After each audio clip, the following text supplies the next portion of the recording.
নমস্কার। এখন নজরে এনসি বাংলা চ্যানেলের পক্ষ থেকে আমি স্নিগ্ধা রয়েছি আপনাদের সাথে।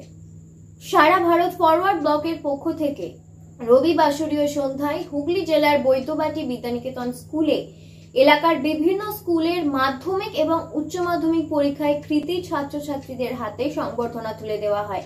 এছাড়াও এলাকার বিভিন্ন ছাত্রছাত্রীদের হাতে শিক্ষা সামগ্রী তুলে দেওয়া হয়।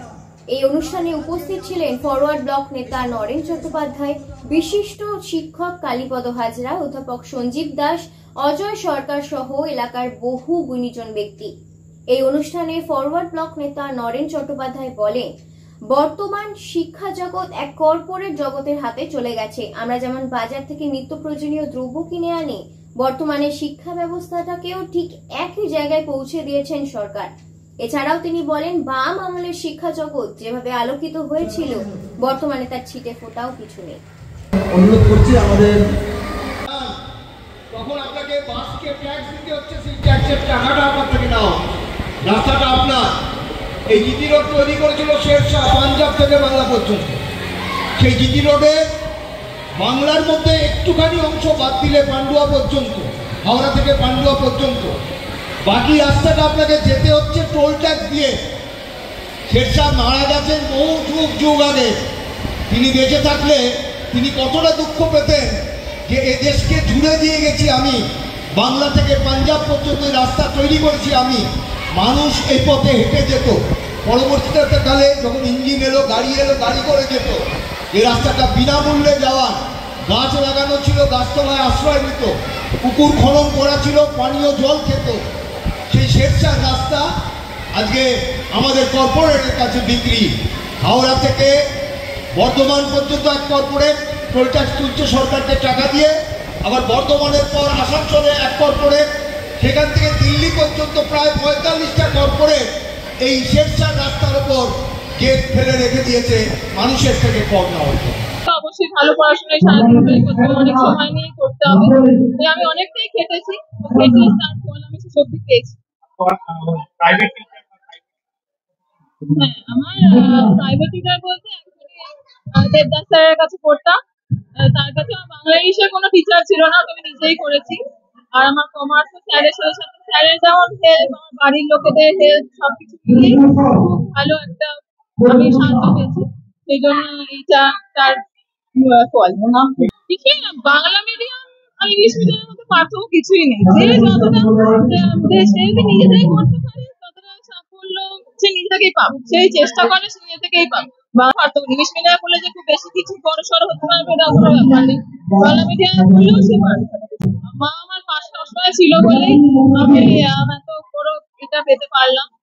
থ্যাংক ইউ, আমি মাকেই বলতে চাই। সুজিতা ঘোষাল। দেশে মানুষের সব ক্ষেত্রেই কেলেঙ্কারি কেন্দ্রীয় সরকার করছে। আমাদের রাজ্যে যে সরকার আছে তারাও যা যা কাজ করছে সবটাই কেলেঙ্কারি। এই দুই কেলেঙ্কারির যে সরকার আছে, এই সরকারকে দেশ থেকে এবং রাজ্য থেকে সরাতে হবে, এটাই মূল কথা মানুষের। সেই কাজটা বামপন্থীরাই করতে পারে, অন্য কোনো বিকল্প শক্তি নেই যারা এই কাজ করছে। তো বামপন্থীরা আমাদের রাজ্যে ঐক্যবদ্ধ হচ্ছে, শক্তিশালী হচ্ছে। তারা প্রথমে এই রাজ্য থেকে রাজ্যের শাসক তৃণমূলকে উৎখাত করে মানুষকে সঙ্গে। শিক্ষাক্ষেত্রে এইরকম ঘটনা এই রাজ্য সরকার বা কেন্দ্রীয় সরকার যে যে ক্ষেত্রে কাজ করছে, আপনারা সাংবাদিক বন্ধুরা যদি সতর্ক থাকেন, সব ক্ষেত্রে এরকম বৃহত্তর কেলেঙ্কারি গুলো বেরিয়ে আসবে। এবং যত বৃহত্তর কেলেঙ্কারি বেরিয়ে আসবে মানুষের সামনে, মানুষ এতে ঘৃণা করবে। সরকারি শিক্ষা এখন দেখা যাচ্ছে আপনার কত বছর, প্রতি বছর বামফ্রন্টের আমলে প্রাইমারি টিচার নিয়োগ হতো, স্কুল সার্ভিস কমিশনের পরীক্ষা হতো, কলেজ সার্ভিস কমিশনের পরীক্ষা হতো। আমার পাশে বসে আছে প্রফেসর, কলেজ সার্ভিস কমিশনের পরীক্ষা দিয়ে বাম আমলে চাকরি পেয়েছে। এখন কলেজ সার্ভিস কমিশন নেই, স্কুল সার্ভিস কমিশন নেই, প্রাইমারি নিয়োগ নেই। ঘুর পথে যে নিয়োগ হয়েছে সেই নিয়োগটা সবটাই কেলেঙ্কারি। কারণ সরকারের একটা সিদ্ধান্ত রয়ে গেছে বামফ্রন্ট সরকারের সময়, শিক্ষক নিয়োগ হবে স্কুল সার্ভিস কমিশনের মধ্যে, প্রাইমারি টিচার নিয়োগ হবে এমপ্লয়মেন্ট এক্সচেঞ্জের মাধ্যমে, কলেজ শিক্ষক নিয়োগ হবে কলেজ সার্ভিস কমিশনের মাধ্যমে। এই নিয়মকে বুড়ো আঙুল দেখিয়ে রাজ্যের তৃণমূল সরকার, তার শাসক দল তারা যত্রতত্র নিয়োগ করছে। এই নিয়োগ প্রক্রিয়ার বিরুদ্ধেই আমাদের আন্দোলন, আমাদের প্রতিবাদ, এবং আমাদের বলবো না, পশ্চিমবঙ্গের মানুষের এরকম চাকরি হয়েছে। এটা তো এত বছর সরকার আছে, একটা দেখাক না, একটা লোকের চাকরিটা খেয়ে দেখাক না, আইনের পথে একজনকে বার করে দিন না, দেখুন না, এতদিন তো গভর্নমেন্ট করছে।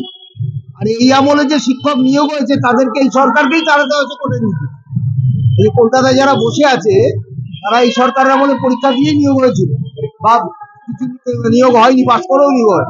তারা কলকাতার রাজপথে মুক্ত আকাশে বসে আছে, সবাই দেখছে। শিক্ষা ব্যবস্থাটা সম্পূর্ণ কোম্পানির হাতে তুলে দেওয়া হচ্ছে, দেশেও তাই।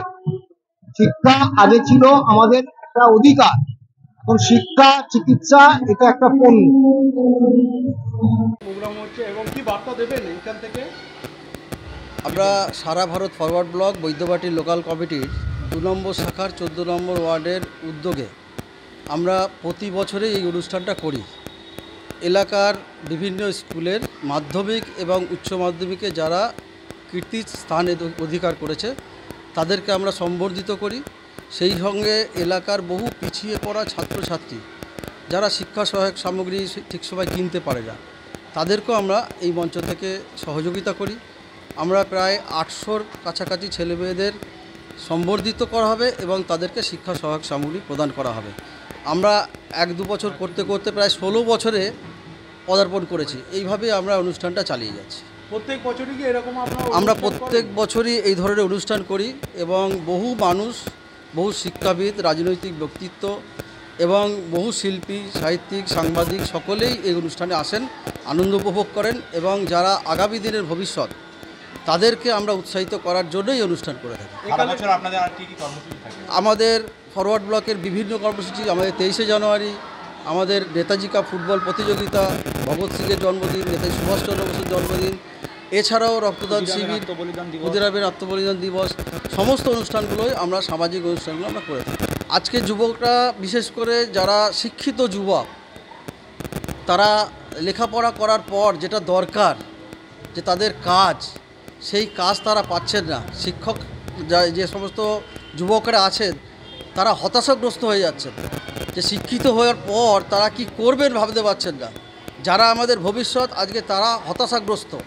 আমাদের দেশের সরকার, আমাদের রাজ্যের সরকার, তারা যে বার্তা দিয়েছিল যুবকদের কাজ দেবে, তারা সেটা দিতে পারছে না।